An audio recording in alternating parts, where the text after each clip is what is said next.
Welcome to Alberta Conservation Association's Harvest Your Own podcast, the resource for everything hunting, navigating through the field, the butcher shop, and the kitchen. Life is all about great food. Let's get started.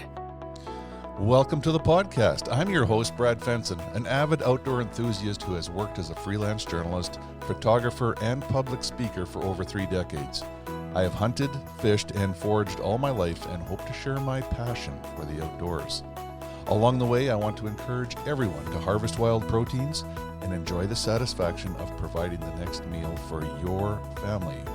Our goal is to educate, entertain, and inspire individuals to get outdoors and create a connection between food, health, and your future meals. Welcome to Harvest Your Own. Today I've got 3, I couldn't call them old friends. There's friends, but most of them are way too young to call them old friends. I'm going to refer to you initially as the Morrison clan because you were all Morrisons at one time before weddings and celebrations and parties and all the rest of it. But we have Leanne and Tessa and Randy Lee.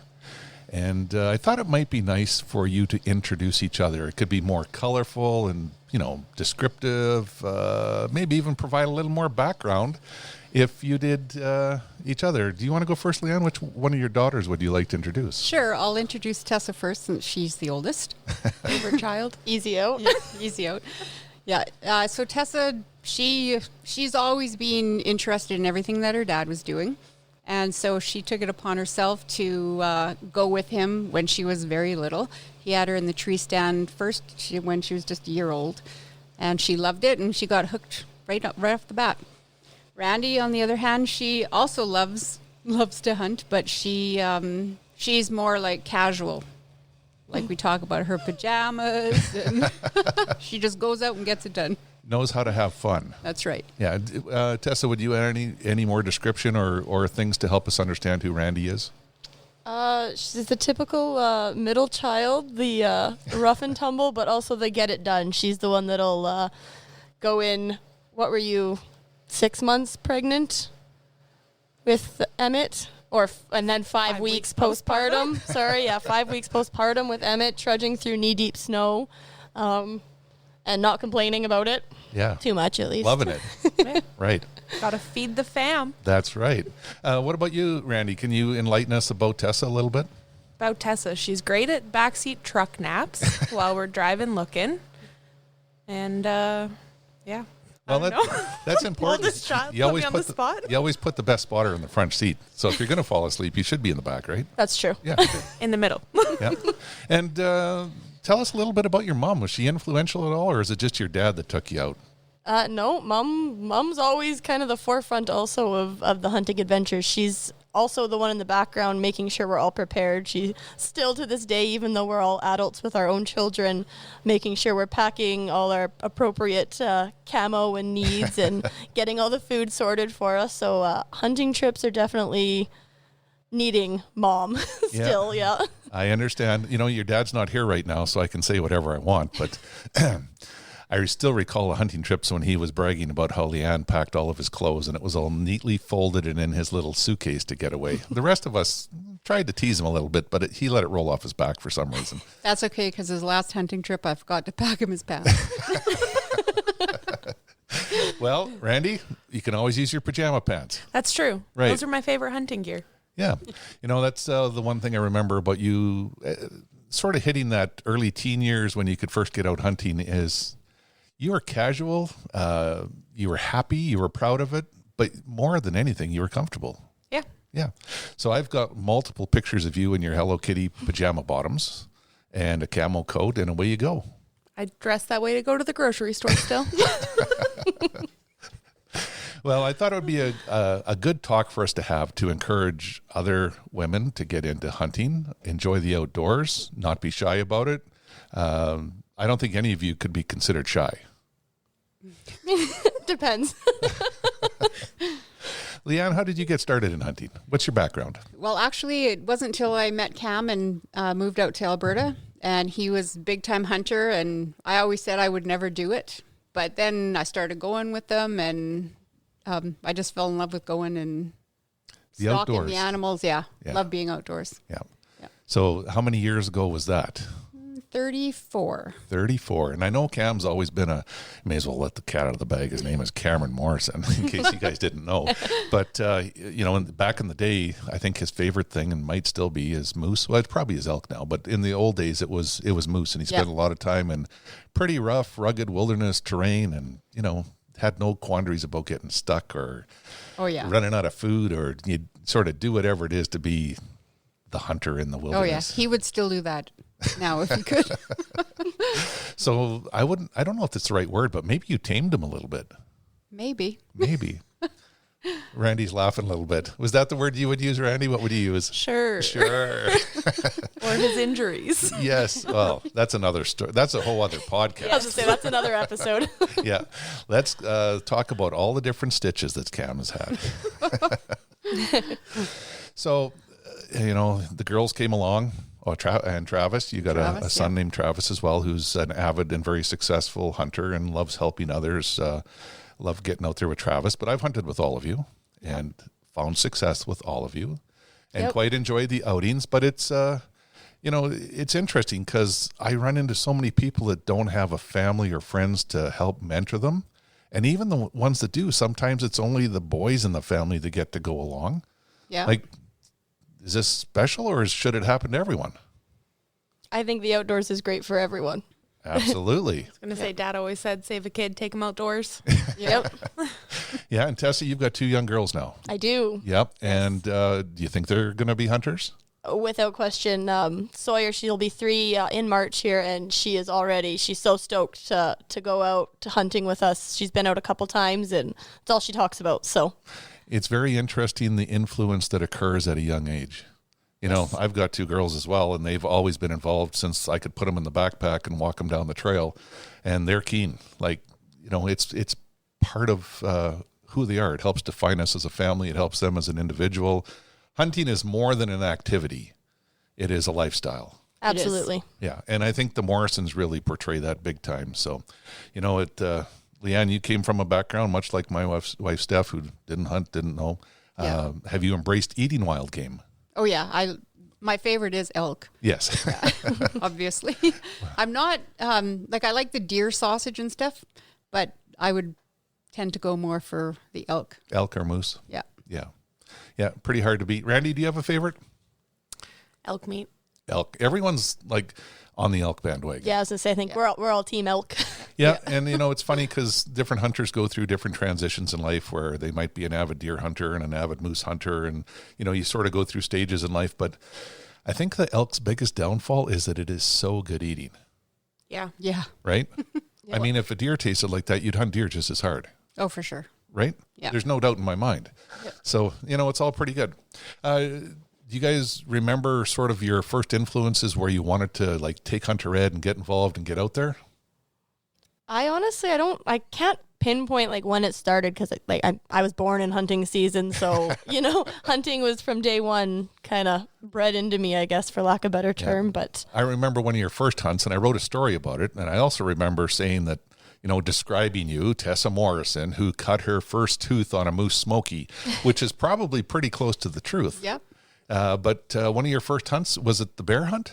My bear hunt, yep. Yep. And that wasn't just an ordinary bear hunt. You had a face-to-face encounter and lots of action and excitement. And, typical Morrison fashion, you got to take it to a new level, right? Absolutely, yep. Tell us a little bit about what happened if you remember all the details. Oh, gosh, yeah. So I was 12 years old. I was very excited to go harvest my black bear, I guess, with my bow and arrow.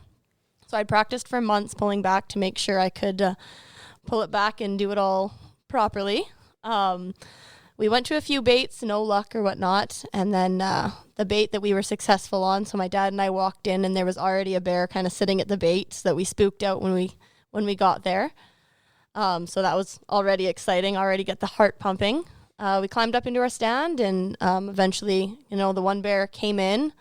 So, you're excited. I'm pulling my bow back, kind of getting ready, and then the bear sat down so that I couldn't shoot. It was kind of blocked by the bait, which was interesting for about 45 minutes.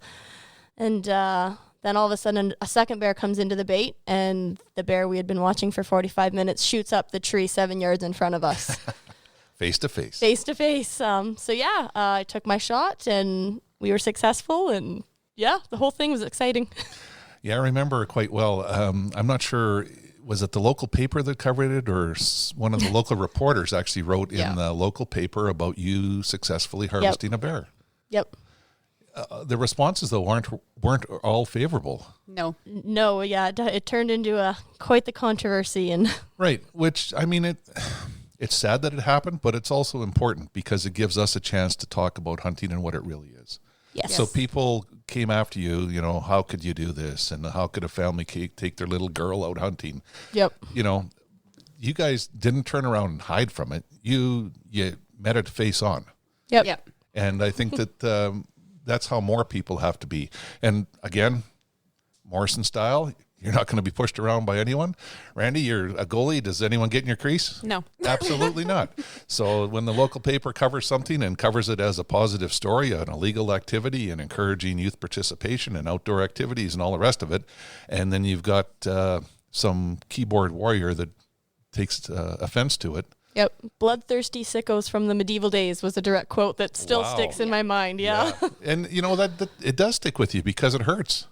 Yeah. It does hurt a little bit. But it doesn't take long to figure out that you did nothing wrong. Yeah, well, like that quote, I guess for me, is such a contradiction to the truth of the matter that, yeah, that's, I think, why it kind of... Right. But, you know, it's always been a proud moment for me. It's not like anyone hid from it. We didn't try to brush it under the carpet. We didn't go and cry spilt milk to the publisher or editors. You just dealt with it. And I think it was dealt with in a way that the rest of the community would have said, yeah, there's nothing wrong with that. You know, good for her. You know, if they knew how many hours you put in practicing, because I saw you pulling that bow. Oh, I remember when you couldn't pull the bow. Yeah, me too. And then worked all the way up to the point where you could. You made a commitment to that. You did it ethically, fairly, legally, and you should be proud of your accomplishments. Thank you. Yeah. This podcast is produced for Harvest Your Own, a program dedicated to those who want to reconnect with food and health through their experiences outdoors. HarvestYourOwn.ca is a resource for individuals to learn more about hunting and the outdoors. There's information to get you started and ensure that your compass stays pointed in the right direction to be successful. Where's your next meal coming from? Randy, I'm not going to leave you out of this. Okay. What grade was it? Grade 4. My notes say grade 4, so my memory's not grade 4. fading too bad. Yeah. Now, you had a teacher, we won't name names, but they weren't really hunter-friendly. No, and neither were a bunch of my classmates. Right, and what happened? Well, like the quote that Tessa had, the bloodthirsty sickos from the medieval days. Nobody thought that, like, I guess nobody understood the point of hunting. Right. So I brought you into class to explain the conservation aspect and how if there was no hunters, the prey would overrun and... Yeah, there's a circle of life for everything. Yeah. Predator-prey relationships, pyramids, everything that we take in science, biology, and all these other things should be something that keeps everyone informed, right? Yeah. And it's something that everyone should listen to. And I remember you were grade 4. I don't know what age that puts you at. It's probably 10. I have no idea. But you were more than passionate. You showed passion that most adults should show in a situation like that. And I remember your mom and dad didn't like hold your hand or something. They said, "Yeah, you want Brad to come? You phone him and get him out." That. And then reached out to your teacher, and she was reluctant at first. It's like, I really don't want to hear what you have to say. Yep. But then the door opened. Well, and then I think after everybody in the class was a little bit more understanding, and it ties into your social and science. Right. Yeah. So I remember the talk. I remember your teacher's face at the background going, "Really? Oh." And so, you know, we can't take it for granted that everybody's had influence. I'll call ourselves elite outdoors people because we've had the right mentors, the right opportunities. We've been educated. We know what we're doing. We know the legality of it, the ethics of it, and we want to share that with others. So we're more advanced than others. Not everyone's in that case. Can you imagine a young lady in there that had just took hunter ed and, you know, didn't have a lot of background in hunting or couldn't stand up for herself and they did that? What happens? Like, you feel like crawling under a rock. Yeah. You question your decisions. Yeah. Right? But, you know, I was pretty pleased with the response from your entire classroom and especially your teacher.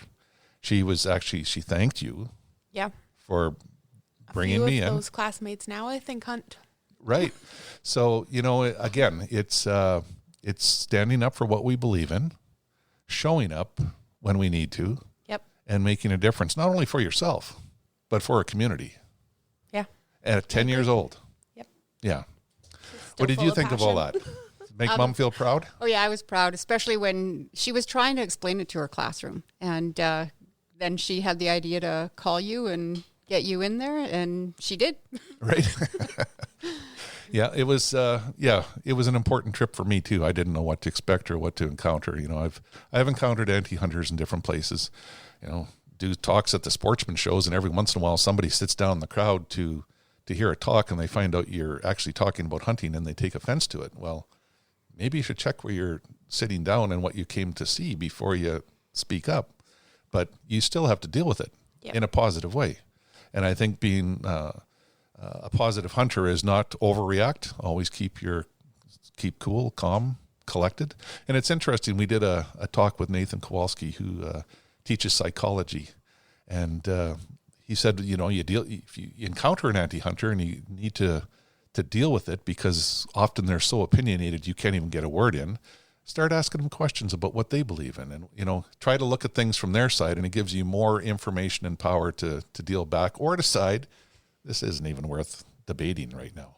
So that's true. It is very true. And so often we get caught up in, we get mad and we get confrontational, and you can sort of picture two people nose to nose, spitting mad, trying to each tell the other their side, and no one's going anywhere. So sometimes you just got to go home and say, who could I call? Or Call Brad. It's interesting that you remember that quote in the paper, Tessa, and I'm glad to see that it's left a positive impression on you and it didn't scar you in any way. Did you go hunting last year? Absolutely. Right. Yep. Did you put something in the freezer? Yep. Yeah. So it helps us grow as individuals and people, and helps us to deal with other things in life. Because there's, is there confrontation anywhere else? Yeah, exactly. Well, and like you were saying, I think that's with anything, take the time to listen and learn, and all perspectives kind of count. But if you're just kind of going in head butting each other, I guess, or butting heads, sorry, for lack of a better term. Well, it does happen. Yes. Randy, what was your favorite hunt of all time? My favorite hunt of all time was one I did with Mom. And there was a few. Auntie Brenda, we were in, I can't remember where exactly we were, but we had just finished reading the book The Runt. It was part of my novel study. And that story was about the runt of the pack, and it explained the crows flying over where I don't know how to explain what I'm trying to explain. It was all about the runt was the main character in it, but it was all about what the animals in the forest do. Okay, so Mom and I were sitting in, and it sounded like a train was going by, which would have been the herd of elk. And then we looked to the one side, and there was 3 elk that it was like a picture. The bull was flanked by 2 cows, and then they just sunk back in. It didn't even look like they were moving, just looked like a picture. Yeah. And then the whole herd came flying by. Mom took the lead cow in that one. I remember, and our walkie-talkie wasn't working. Mom took the lead cow, and then we sat around waiting for everyone to be done because we had people all down the line. And then we weren't sure where your elk went because we didn't get up to track because you don't want to push, and we didn't want to get in the way of anyone else's shoot. And then all the crows were circulating. And then Dad was trying to track blood. We were trying to track footprints. And Mom was like, nope, we just read this book. We're going that way. And sure enough, there was the elk. And it was the prettiest elk I think we've ever taken. Yeah, it was very nice looking elk. Yeah. Yeah, it was cool. Yeah. Yeah, great story. And what a timely event in terms of reading the runt, in terms of looking for crows and magpies or ravens or other things. Now, sort of off topic, do you think ravens can sense it, smell it? How do they always find these things within minutes if you're not there? I don't know. They're smart. Right? Yeah. I think they're looking for food. Someday. You cross a raven and it'll remember it forever. Tessa, what's your favorite hunt? Oh gosh, there's so many. But I think the one that sticks out the most to me was my first bull elk with my little brother Travis. We both got actually our first bull elk that morning. I was super sick that hunting trip, but Travis and my dad were like, oh, we found the elk. This is the plan for the morning. Travis and I were to wake up super early. So in the dark, we jumped on the quadded in. Then we had, I think, about a half an hour walk through the knee-deep snow to get set up in the field. And as soon as kind of legal hit, there was, I think there was 6 bull elk out in the field. It was crazy. I'd never seen anything like it, again, to this day.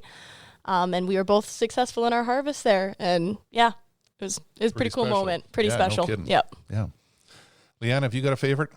I think that my favorite time was when all of us as a family went out and having the kids push bush, getting up the early morning. And I remember Cam would lead walking into the bush and the 3 kids would be following behind and I'd be at the back end and they were all looking. And yeah, it was exciting I learned from them too, but they're learning from Cam what to look for and they're tracking animal tracks and everything. So it was pretty good. You can learn something every time you go in the bush. Yeah. I've hunted a lot all over the world, and I still, to this day, love it when I go out that you learn something new, see something in a different way, experience things in a different way. And I think that's the rewards of hunting that non-hunters just don't understand. Yeah. It's way more than harvesting something. It's there's a lot to the entire experience. Yeah. Well, even a couple years ago, we took Travis's fiance, who's not a big hunter, out, and Travis and I, same thing, quadded in with Megan in the early hours, and we were sitting on the cut line, and the elk crossed just before legal light. The whole herd came by, and it was the coolest thing to watch Megan's face because she had never been that close. Like, we experienced that lots, and it is unreal, but to watch it on Megan's face was really, really cool. Yeah. And how'd that influence her? Has she been out again? Is she interested at all in hunting, or is it yet to be seen? I think she is interested. She hasn't been out with us since then, but I think that'll come. Yeah. Yeah. Yeah. There's other plans for family expansion. Right. This podcast was made possible by Alberta Conservation Association and the Harvest Your Own community. If you're interested in harvesting your own food, there's a comprehensive collection of information. To gain insight and knowledge, head to the field, harvest your own protein, prepare it, and taste the results. HarvestYourOwn.ca is a library of information from getting started and geared up to processing, butchering, and cooking wild game to make the connection between health and food. Talking about family expansion, you're married, have 2 kids. Yep. How does that play into? Did you marry someone that likes to hunt or is firearm friendly, or did they go, ooh, I don't really like your pastimes? So my husband was big in the fishing world before we met.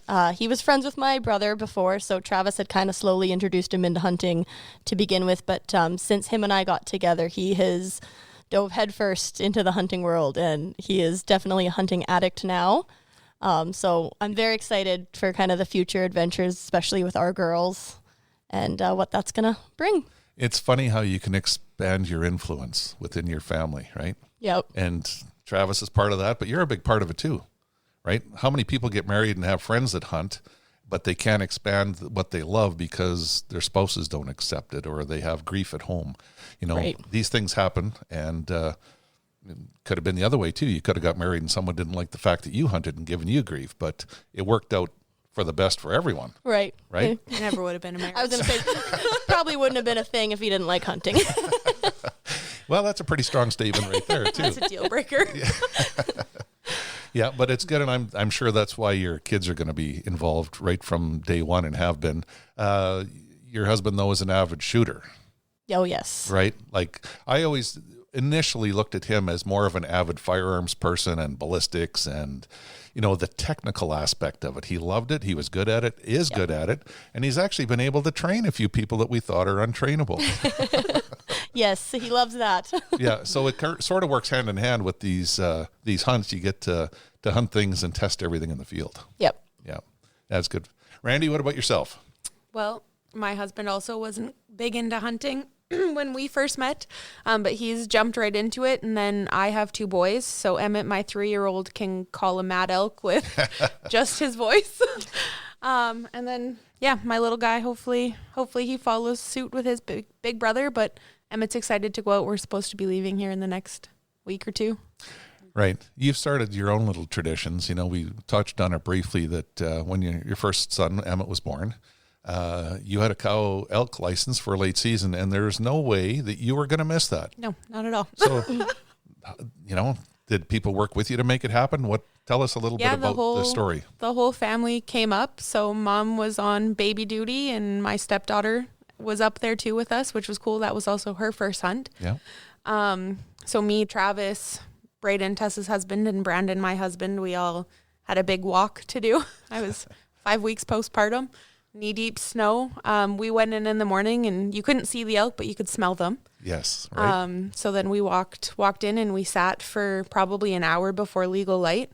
And I think like 300 elk came out of the coulee. Wow.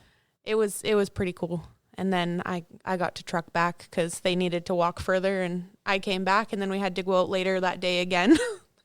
But yeah, it was cool. It was a cool experience. Yep. And now that you have another fairly newborn, just a couple months old. Yeah, 4 months. 4 months.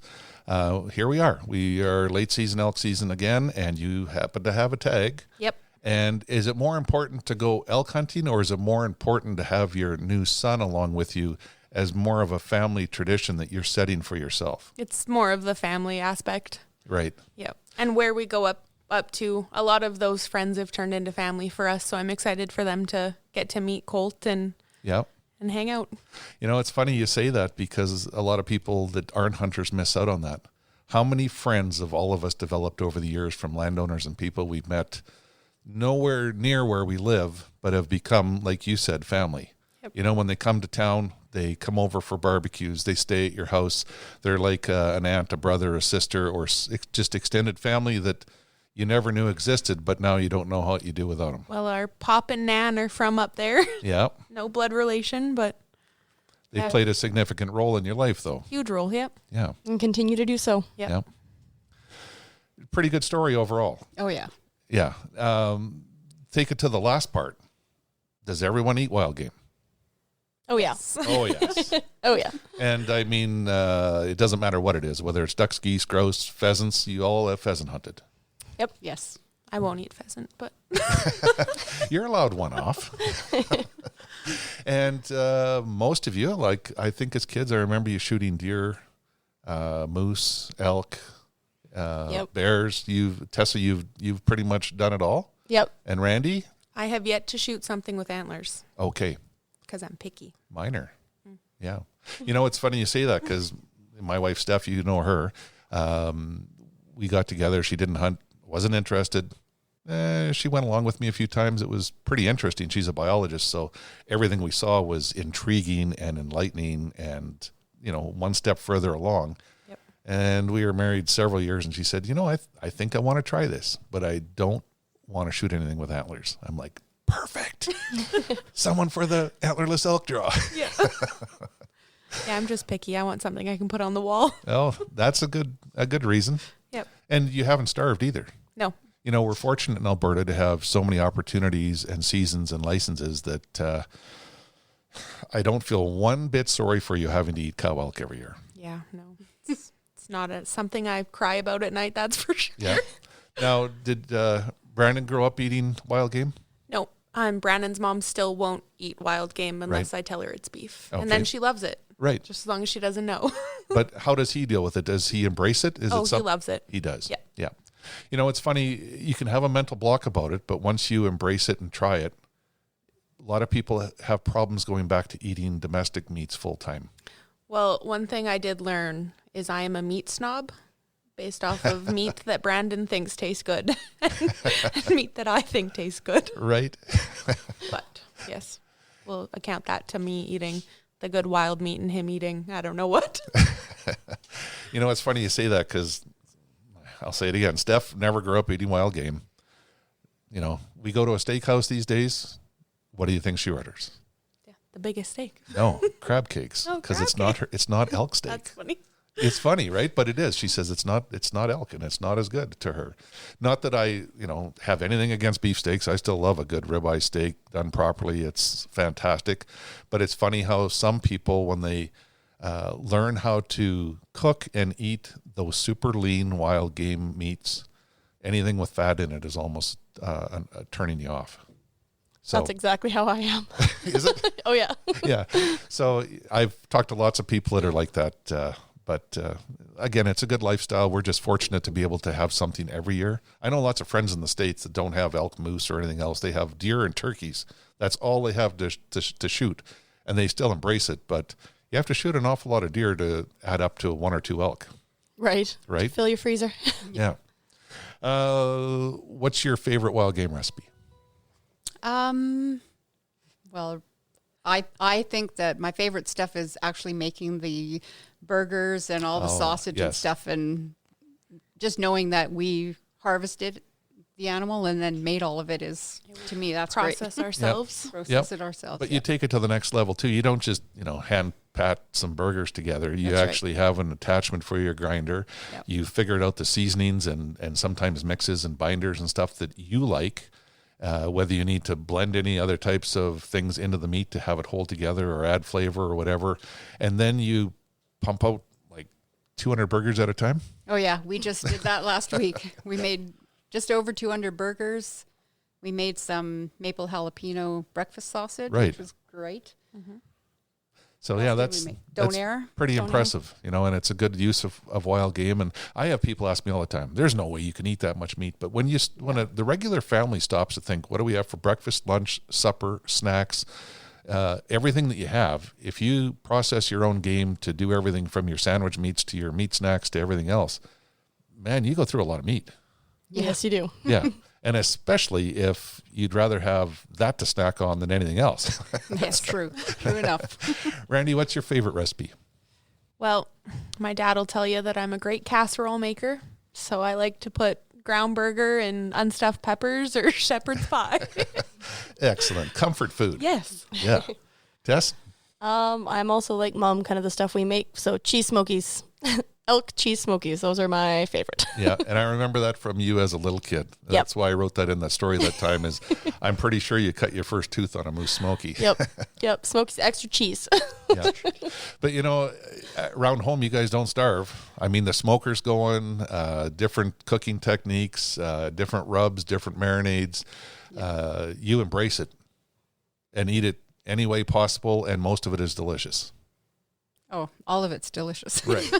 So, yeah, I think that's a pretty good celebration. To sort of wrap things up here, have you got any advice for any other ladies out there that are, with a boyfriend that hunts or maybe doesn't hunt or wants to get into hunting? What are some really good words of advice and encouragement to maybe take that first step or to take the next step along your hunting journey somewhere? Well, just get out there. Just get out there. Yeah. Honestly, like seeing like Randy talked before about kind of just seeing the herd of elk with our soon-to-be sister-in-law. There's nothing in the world like it when you're out there and the animals are there. Whether you're looking to harvest or not, just being outside in nature with all the wildlife is so cool. Put your phone down. Exactly. Yes. Yeah, that's a big one. So, yeah, thanks for coming in today. I mean, we have a baby in the studio who has been very cooperative and good, silent in the background, but little does he know he'll soon be on his first elk hunt. Well, he's quiet. He's ready. Yeah, exactly. So thanks for coming in today, sharing your story. Thanks for standing up for what you believe in and not letting other things get in your way, be obstacles, be anything that's negative. I think that's very important, and I think overall you'd be great mentors to anyone, but a good story that other people will really stop to listen to and consider on their journey, because we all have a different way of getting started, moving along the path, and finding success somewhere down the trail. Absolutely. Yeah. So thanks for coming in. Thanks for having us. Thank you for having us. Thanks for having us. We hope to inspire people to reconnect with nature and appreciate where your food comes from by harvesting your own. For more information on getting started or to learn specifics about the Field to Fork experience, visit harvestyourown.ca and follow on Facebook and Instagram. Check back often for new material, recipes, and videos that are posted regularly. Please subscribe to Harvest Your Own podcast and take the time to rate and review the show to help us build a dedicated core of passionate hunters as our regular audience. Until next time, embrace the outdoors and all it has to offer. Thanks for joining us.